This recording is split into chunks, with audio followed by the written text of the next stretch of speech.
নমস্কার। আমি শ্রীমতী রিন্টু চৌধুরী, ভালো হও ভালো করো গ্রুপের একজন সদস্যা। প্রতি শুক্রবারের মতো এই সপ্তাহতেও আমরা 30 মিনিট শ্রীরামকৃষ্ণ কথামৃত পাঠ ও অনুধ্যানের চেষ্টা করব।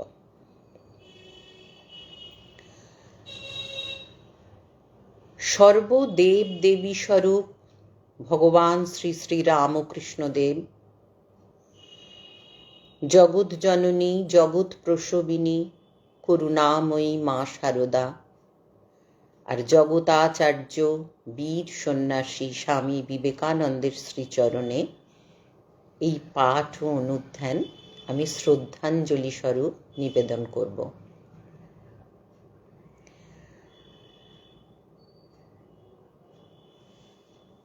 তব কথামৃতম তপ্ত জীবনম কবিভিরীড়িতম কল্মষাপহম শ্রবণমঙ্গলম শ্রীমদাততম ভুবি ঘৃণন্তি য়ে ভূরিদা জনাঃ। মাস্টারমশাই শ্রীম বা মহেন্দ্রনাথ গুপ্ত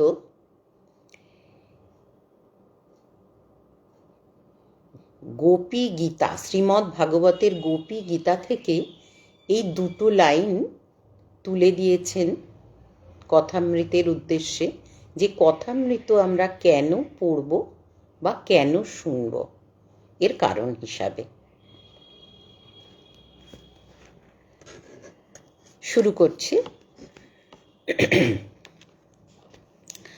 গত সপ্তাহে আমরা যেটা আলোচনা করেছিলাম তার সুর একটু টেনেই বলি। শিক্ষিত একটি স্কুলের প্রধান শিক্ষক মহাশয়, মাস্টারমশাই এসেছেন। তখনকার দিনের সেইভাবে বলতে গেলে তিনি একজন মূর্খ, লেখাপড়া না জানা একজন 8 টাকা মাহিনার রানী রাসমণির মন্দিরের পুরোহিতের কাছে প্রথমে তার মনে শিক্ষিত জ্ঞানী বলে যে অহংকার ছিল, তা ঠাকুরের সাথে কথা বলতে বলতে একেবারে তার সমস্ত অহংকার চূর্ণ হয়ে গেছে। তিনি জেনেছেন যে ভগবানকে জানার নাম জ্ঞান, আর ভগবানকে না জানার নামই অজ্ঞান। সেই অর্থে তিনি ভগবানকে জানেন না, অর্থাৎ তিনি নিজের তর্ক একদম বন্ধ করে দিয়ে নিজে একদম অহংকার মুক্ত হয়ে এবার শ্রীরামকৃষ্ণদেবকে প্রশ্ন করছেন বিনীতভাবে। তখন তিনি স্টুডেন্ট হয়ে গেছেন, শ্রীরামকৃষ্ণদেবের স্টুডেন্ট হয়ে গেছেন। আরও শুনেছেন যে আমরা জগতের যারা জগৎ সংসারের মা, তারা 5 জন ছেলের জন্যে পছন্দের কারণে আমরা 5 রকম যে রান্না করি, তাদের পেটে যার পেটে যা সয় সেইরূপ রান্না করি, সেরকম যে জগতের ঈশ্বর তিনিও যত রকম পূজা এই জগতে আছেন অধিকারী ভেদে, তিনিও সব রকম পূজার আয়োজন করেছেন। এটা জেনে কাজে কারোর বিশ্বাসে আঘাত না হেনে যেটা নিজে বিশ্বাস করা যায়, প্রত্যেকটা মানুষের বিশ্বাসের প্রতি শ্রদ্ধা রেখে নিজের বিশ্বাসটা নিয়ে এগিয়ে চলাই আমাদের কাজ। এটা তিনি শ্রীরামকৃষ্ণদেবের কাছে জানতে পেরেছেন।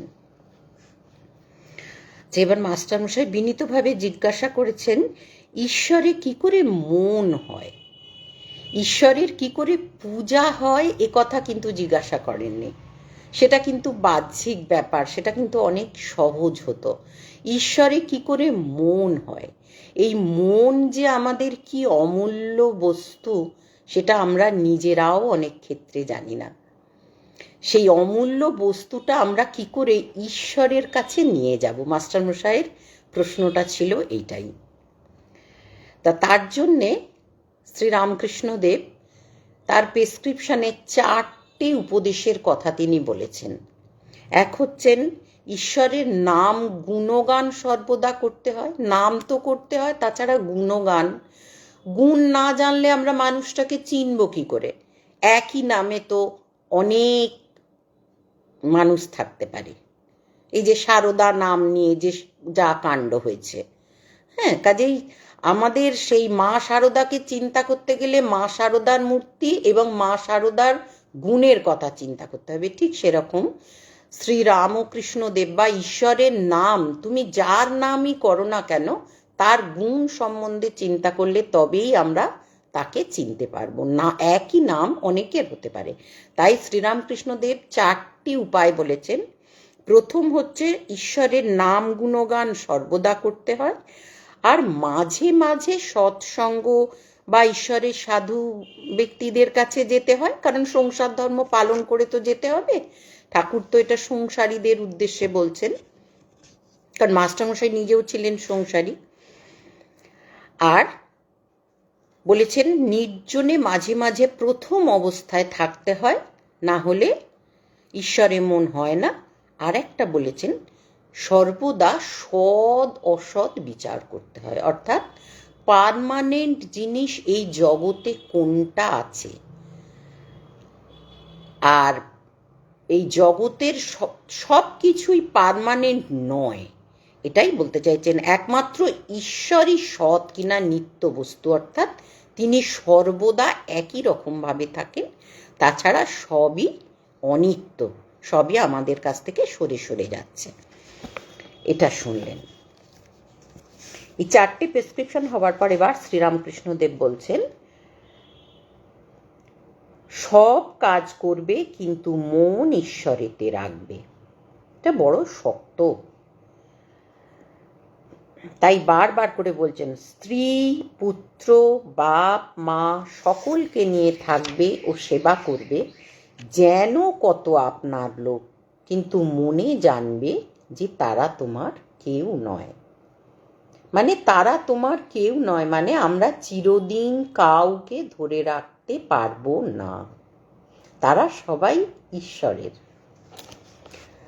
আবার একটা উদাহরণ দিচ্ছেন, বড় মানুষের বাড়ির দাসী সব কাজ করছে, কিন্তু দেশে নিজের বাড়ির দিকে মন পড়ে আছে।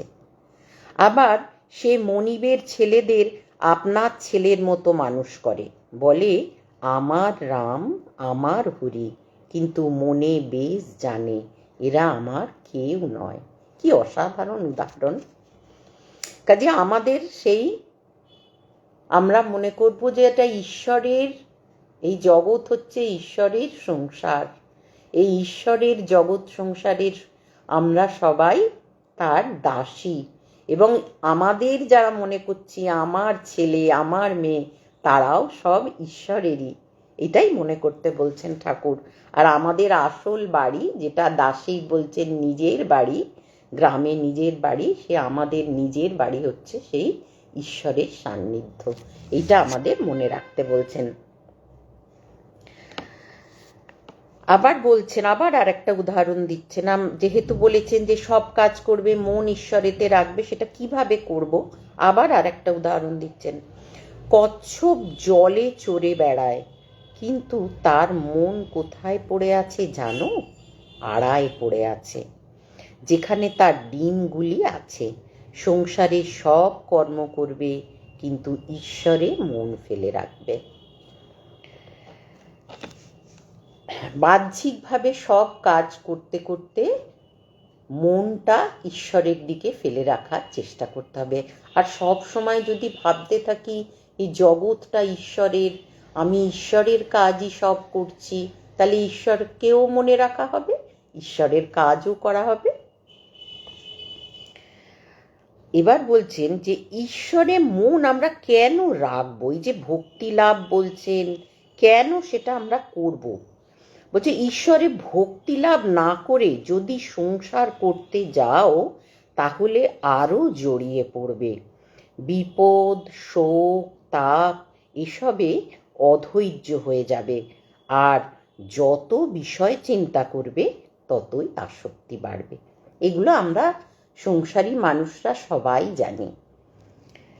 কারণ আমরা তো ঈশ্বরে ভক্তি লাভ করে সংসার আশ্রমে ঢুকিনি, কাজে আমরা বিপদ শোক তাপ পেয়ে তবে ঈশ্বরের সান্নিধ্যে আসার একটু চেষ্টা করছি। তাই বলছেন যে ঈশ্বরে ভক্তি লাভ না করে যদি সংসার করতে যাও তাহলে আরও জড়িয়ে পড়বে, বিপদ শোক তাপ এসবে অধৈর্য হয়ে যাবে, আর যত বিষয় চিন্তা করবে ততই আসক্তি বাড়বে। আবার উদাহরণ দিচ্ছেন, কত ভালোবাসেন আমাদের। তেল হাতে মেখে তবে কাঁঠাল ভাঙতে হয়, তা না হলে হাতে আঠা জড়িয়ে যায়। এটা যারা কাঁঠাল হাতে করে ভেঙেছেন তারা জানেন যে কাঁঠালের আঠা কিভাবে হাতে জড়িয়ে যায়। তাই বলছে যে যদি না ভক্তি লাভ করে সংসারে আমরা যে আসি, শোক তাপে সেই আঠার মতন আমরা সংসারে জড়িয়ে পড়ি। ঈশ্বরে ভক্তিরূপ তেল লাভ করে তবে সংসারের কাজে হাত দিতে হবে। এটা পড়ার পর আমার খুব মনে হচ্ছে, আমরা ইতিহাসে ছোটবেলায় পড়েছিলাম সেই প্রাচীনকালে আর্য সমাজে কি সুন্দর ব্যবস্থা ছিল। একজন শিশু জন্মগ্রহণ করার পর কিছুটা বয়স হলে, 4-5 কি 6 বছর হলে তাদের প্রথম পাঠানো হতো ব্রহ্মচর্য। আশ্রমগুলো ভাগ করা ছিল ব্রহ্মচর্য, সেখানে তাদের ইন্দ্রিয় সংযম, ঈশ্বরে কি করে মন হয়, এইসব সমস্ত শিক্ষা দিয়ে তারপর হতো গার্হস্থ্য, তারপর বানপ্রস্থ, তারপর সন্ন্যাস। কিন্তু এখন তো আমাদের সমাজে আর সেই নিয়ম নেই। এখানে এইটা পড়ে আমার ঠিক এটাই মনে হয়েছে যে ঠাকুর ভগবান শ্রীরামকৃষ্ণদেব ঠিক এটাই বলছেন যে ঈশ্বরে ভক্তিরূপ তেল লাভ করে তবে সংসারের কাজে হাত দিতে হবে। কিন্তু এই ভক্তি লাভ করতে হলে নির্জন হওয়া চাই। মাখন তুলতে গেলে নির্জনে দই পাততে হয়, দইকে নাড়ানাড়ি করলে দই বসে না। তারপর নির্জনে বসে সব কাজ ফেলে দই মন্থন করতে হয়, তবে মাখন তোলা যায়। দুধের অনেক রকম খাবারের নাম আমরা জানি, অনেক রকম মিষ্টান্ন ইত্যাদি, কিন্তু আমার যেটা এটা পড়ার পর মনে হয়েছে যে মাখন বোধহয় দুধের সর্বশ্রেষ্ঠ উপাদান। সেই হিসেবে ভগবান শ্রীরামকৃষ্ণদেব ঈশ্বরে জ্ঞান ভক্তি লাভকেই মনের সর্বশ্রেষ্ঠ অবস্থা বলে বর্ণনা করার জন্য বোধহয় মাখনের সঙ্গে তুলনা করেছেন, যে ভক্তি লাভ করতে হলে কিন্তু নির্জন হওয়া চাই। কেননা মাখন তুলতে গেলে নির্জনে দই পাততে হয়, দইকে নাড়ানাড়ি করলে দই বসে না। তারপর নির্জনে বসে সব কাজ ফেলে দই মন্থন করতে হয়, তবে মাখন তোলা যায়। আবার দেখো, এই মনে নির্জনে ঈশ্বর চিন্তা করলে জ্ঞান বৈরাগ্য ভক্তি লাভ হয়। কিন্তু সংসারে ফেলে রাখলে ওই মন নীচ হয়ে যায়। সংসারে কেবল কামিনী কাঞ্চন চিন্তা। কামিনী কাঞ্চন চিন্তা, এই জগৎ সংসারটাই তো কামিনী আর কাঞ্চন নিয়ে। কামিনী অর্থাৎ আমার মনে হয়েছে যা দেখে আমাদের ভেতরে কামের উৎপত্তি হয় তাহাই কামিনী। আর কাঞ্চন অর্থাৎ এই জগতের সমস্ত ঐশ্বর্য। তা ভগবান শ্রীরামকৃষ্ণ দেব বলছেন যে এই কামিনী কাঞ্চন চিন্তা সংসারে সব সময় আমাদের ষড়রিপুর বন্ধনে আমরা যে আটকে রয়েছি, কাম ক্রোধ লোভ মোহ মদ মাৎসর্য, এইসব চিন্তা সব সময়, এটা বলছেন মনের খুব নিচু অবস্থা। নির্জন না হলে এই নিচু অবস্থা যায় না। আর কামিনী কাঞ্চন, কামিনী বলতে আমার রামপ্রসাদজির দুটো লাইন মনে আসছে, একটু সুরে সুরে বলি। যার জন্য মরো ভেবে সে কি তোমার সঙ্গে যাবে, সেই প্রেয়সী দেবে ছড়া অমঙ্গল হবে বলে। কাজে এই হচ্ছে সংসারের কামিনী কাঞ্চন চিন্তা, যা নিয়ে আমরা সব সময় রয়েছি। সেটা যে অনিত্য, সেটা করলে মন নিচু হয়ে যায়, কিন্তু নির্জনে একটু সাধন করলে ওই মন আমাদের মাখনের মতন উচ্চ স্তরে পৌঁছে যায়। এটাই ঠাকুর বলতে চাইছেন। এবার বলছেন আবার, সংসার জল আর মনটি যেন দুধ, যদি জলে ফেলে রাখো তাহলে দুধে জলে মিশে এক হয়ে যায়, খাঁটি দুধ খুঁজে পাওয়া যায় না। দুধকে দই পেতে মাখন তুলে যদি জলে রাখা যায় তাহলে ভাসে। তাই নির্জনে সাধন দ্বারা আগে জ্ঞান ভক্তিরূপ মাখন লাভ করবে। সেই মাখন সংসার জলে ফেলে রাখলেও মিশবে না, ভেসে থাকবে। কি অসাধারণভাবে বোঝালেন। আমাদের মনের যে কতটা খাঁটি অংশ আছে আমরা নিজেরাও জানি না। এসব সময় সংসারের অনিত্য বস্তুর চিন্তাতে মগ্ন হয়ে আমরা সেই মনের খাঁটি অংশটাকে ভুলে যেতে বসেছি। তাই ঠাকুর বারবার আমাদের মনে করিয়ে দিচ্ছেন যে একটু নির্জনে হয়ে তার চিন্তা করো। এই আজকে এই দেড়টার একটু আগে একটু নড়ে উঠেছিল, তখন কোথায় ছিল কামিনী কাঞ্চন চিন্তা, একবারে রে রে রে রে শব্দ উঠে পড়েছিল। হ্যাঁ, এই হচ্ছে আমাদের জীবন, ক্ষণস্থায়ী জীবন, এই আছি এই নেই। কাজে একটু সেই জীবনটা থাকতে থাকতে অনেক কষ্ট। 84 লক্ষ যোনি ভ্রমণ করার পর মানুষ একটি মানব জন্ম পায়। সেই জন্ম পেয়ে যেন সেটাকে আমরা বৃথা না নষ্ট করি। ওই জন্যে মাস্টারমশাইয়ের মাধ্যমে ঠাকুর আমাদের এই অমূল্য কথামৃত দিয়ে গেছেন। তাই বলছেন সংসার জল আর মনটি যেন দুধ, যদি জলে ফেলে রাখো তাহলে দুধে জলে মিশে এক হয়ে যায়, খাঁটি দুধ খুঁজে পাওয়া যায় না। দুধকে দই পেতে মাখন তুলে যদি জলে রাখা যায় তাহলে ভাসে। তাই নির্জনে সাধনা দ্বারা আগে জ্ঞান ভক্তিরূপ মাখন লাভ করবে। সেই মাখন সংসারে ফেলে রাখলেও মিশবে না, ভেসে থাকবে। অসাধারণ উপমা দিয়ে আমাদের বোঝালেন। আবার বলছেন সঙ্গে সঙ্গে বিচার করা খুব দরকার, কামিনী কাঞ্চন অনিত্য।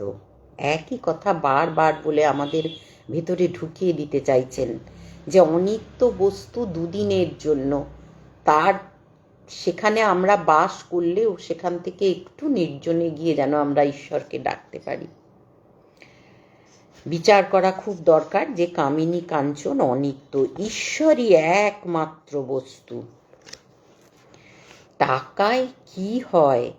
ভাত হয়, ডাল হয়, কাপড় হয়, থাকবার জায়গা হয়, এই পর্যন্ত। ভগবান লাভ হয় না। তাই টাকা জীবনের উদ্দেশ্য হতে পারে না। এর নাম বিচার, বুঝেছ? টাকায় যে যে জিনিসগুলো হয় ঠাকুর বললেন সেগুলো কিন্তু আমাদের নিত্য প্রয়োজনীয় জিনিস। মিনিমাম অন্ন, বস্ত্র, আবাস আমরা যেটা জেনেছি সেটা কিন্তু আমাদের প্রয়োজন, সেটা কিন্তু আমাদের উদ্দেশ্য নয়। জীবনে প্রয়োজন এক জিনিস আর উদ্দেশ্য আর এক জিনিস। আমরা জানি ভগবান শ্রীরামকৃষ্ণদেব দক্ষিণেশ্বরে থাকাকালীন বা তার আগেও তিনি কিন্তু পয়সা কাঞ্চন যেটাকে বলছেন তিনি কিন্তু স্পর্শ করতে পারতেন না। তার কিন্তু অন্ন, বস্ত্রে এবং আবাসের কোনো অভাব জন্ম থেকে, আর যেদিন তার নরলীলা সাঙ্গ করে তিনি মহা সমাধিতে চলে গেছেন, হ্যাঁ, সেদিনও পর্যন্ত আমরা জানি তিনি টাকা না স্পর্শ করেও কিন্তু তার কিন্তু কোনো দিন কোনো জিনিসের অভাব হয়নি, কারণ তার উদ্দেশ্যটা ঈশ্বর ছিল। কাজেই তিনি সেটাই বলছেন যে টাকায় কি কি হয় না, আমাদের প্রয়োজনগুলো, মিনিমাম প্রয়োজনগুলো মেটে, কিন্তু ভগবান লাভ হয় না। তাই টাকা জীবনের উদ্দেশ্য হতে পারে না, এর নাম বিচার। বুঝেছ মাস্টার? আজ্ঞে হাঁ, প্রবোধচন্দ্রোদয় নাটক আমি সম্প্রতি পড়েছি, তাতে আছে বস্তু বিচার। শ্রীরামকৃষ্ণ: হ্যাঁ, বস্তু বিচার। এই দেখো, টাকাতেই বা কি আছে, আর সুন্দর দেহেই বা কি আছে। আগে আমরা জানতাম টাকার আগে গরু দিয়ে জিনিসপত্র কেনা বেচা হতো, তখন এই টাকার কোনো মূল্য ছিল না। আজ টাকা দিয়ে কেনা বেচা হচ্ছে, তাই টাকাটা আমাদের প্রয়োজন, বাট উদ্দেশ্য নয়। তাই বলছেন যে এই দেখো, টাকাতেই বা কি আছে, আর সুন্দর দেহেই বা কি আছে। বিচার করো, সুন্দরীর দেহেতেও কেবল হাড়, মাংস, চর্বি, মল, মূত্র এইসব আছে। এসব বস্তুতে মানুষ ঈশ্বরকে ছেড়ে কেন মন দেয়, কেন ঈশ্বরকে ভুলে যায়? আমরা সংসার যখন গোছাই, আমাদের বিছানা বালিশ সুন্দর করে গোছানোর জন্য আমরা বিভিন্ন রকমের সুন্দর সুন্দর ওয়ার কিনে বালিশের উপর পরাই কেন না বিছানাটাকে সুন্দর দেখতে লাগবে। কিন্তু সেই ওয়ারগুলো খুলে নিলেই বা বালিশের সেই ভেতরে কিন্তু সেই এক তুলো। তা সেইটাই এখানে শ্রীরামকৃষ্ণদেব বলছেন যে আমাদের ওপরের চামড়াটা কারোর সুন্দর, কারোর ফর্সা, কারোর কালো, কিন্তু দেহের ভেতরে কি আছে, সে যত বড় সুন্দরী হোক না কেন, বিচার করো, সুন্দরীর দেহেতেও কেবল হাড়, মাংস, চর্বি, মল, মূত্র এইসব আছে। এইসব বস্তুতে মানুষ ঈশ্বরকে ছেড়ে কেন মন দেয়? মনটা দেওয়ার কথা বারবার বলা হচ্ছে। কেন ঈশ্বরকে ভুলে যায়? কারণ মাস্টারমশাইয়ের প্রশ্নটা ছিল ঈশ্বরে কি করে মন হয়।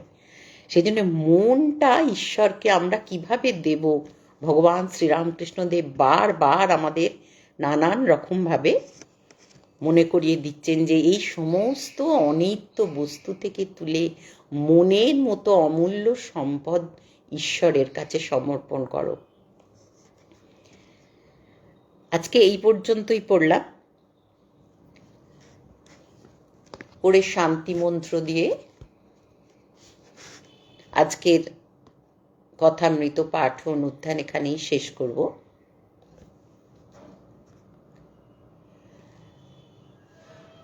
ওম স্থাপকায় চ ধর্মস্য সর্বধর্মস্বরূপিণে অবতার বরিষ্ঠায় রামকৃষ্ণায় তে নমঃ। जननीं शारदां देवीं रामकृष्णं जगद्गुरुं पादपद्मे तयो श्रित्वा प्रणमामि मुहुर्मुहुः। नमो श्रीज्योतिराजाय विवेकानन्द शूरये सच्चित् सुख स्वरूपाय स्वामिने तापहारिणे। ओम शांति शांति शांति। হরি ওম তৎসৎ। শ্রীরামকৃষ্ণায় অর্পণমস্তু। সমস্ত ভক্তমণ্ডলীকে আমার আন্তরিক শ্রদ্ধাযুক্ত প্রণাম জানিয়ে আজকে শ্রীরামকৃষ্ণ কথামৃত পাঠ ও অনুধ্যান শেষ করছি। নমস্কার।